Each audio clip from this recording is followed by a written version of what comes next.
একজন মানুষ যখন অনলাইনে কাজ করে, সে শুধু প্রফেশনের জন্য কাজ করা উচিত না। একসময় যে সে টাকা পাবে, ওইটা ভেবে সে কাজ করা উচিত না। আপনি যখন অনলাইনে কাজ করবেন, নিজের ভিডিওস নিজে দেখবেন। আপনি একটা টাইম পর বুঝতে পারবেন যে আপনার আসলে কোথায় ইমপ্রুভ করা দরকার।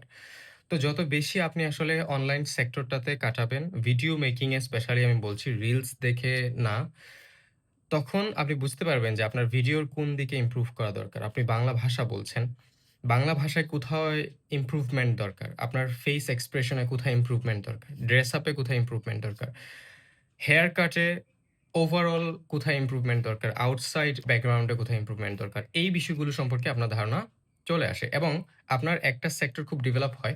সেটা হচ্ছে কমিউনিকেটিং স্কিল। আপনি যত বেশি আপনার নিজের সাথে কথা বলে এই কমিউনিকেশন স্কিলটা ডেভেলপ করতে পারবেন, আপনি খেয়াল করবেন যে বাহিরে মানুষের সাথে কমিউনিকেশন করাটা আরো সহজ হয়েছে এবং আপনি সেইম কাজটা করতে পারবেন যেকোনো প্ল্যাটফর্মে। আপনার ভয় কাজ করবেন কম।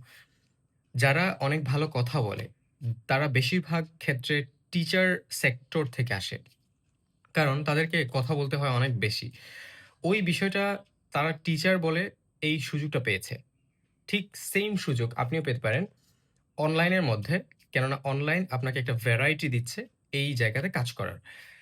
এখানে কোনো ধরা বাঁধা নাই যে এইজন স্পেসিফিক এই প্ল্যাটফর্ম নিয়ে কাজ করতে পারবে।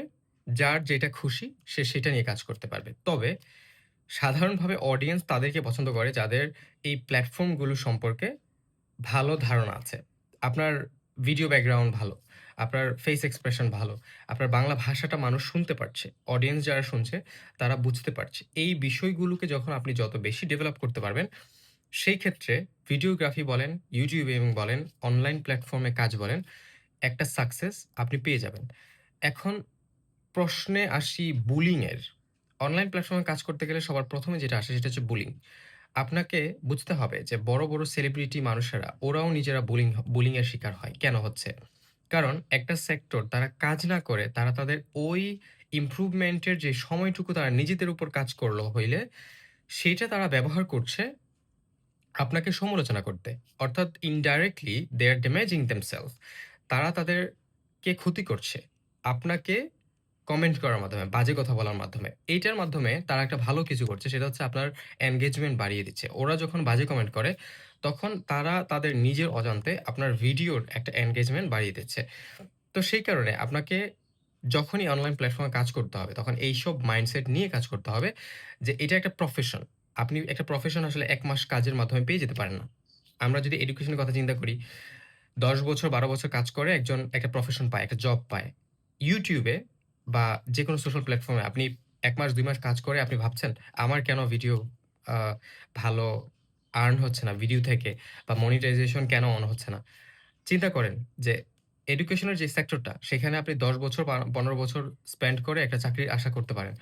তো এটাও সেইম একটা প্রফেশন। এই প্রফেশনে আপনি ১ মাস কাজ করে আপনি এক্সপেক্ট করছেন you can earn from here. So অনলাইনে কাজ করতে হলে আপনাকে অবশ্যই ১ বছর এট লিস্ট ওয়েট করতে হবে। পরবর্তীতে সেই ১ বছরের এক্সপেরিয়েন্স কাজে লাগিয়ে আপনি হয়তো আপনার একটা প্রফেশন দাঁড় করাতে পারেন। টিচিং এর ক্ষেত্রে এটা বেস্ট কেন? কারণ টিচিং এর মাধ্যমে আপনি হচ্ছে অফলাইনে আপনার একটা স্টুডেন্ট সেক্টর থাকবে এবং অনলাইনকে বেস্ট করে আপনি অফলাইনটাও বাড়াতে পারবেন এবং অনলাইনেও একটা সমৃদ্ধি করতে পারেন। সেই কারণে আপনার আসলে অনলাইনে আসা উচিত।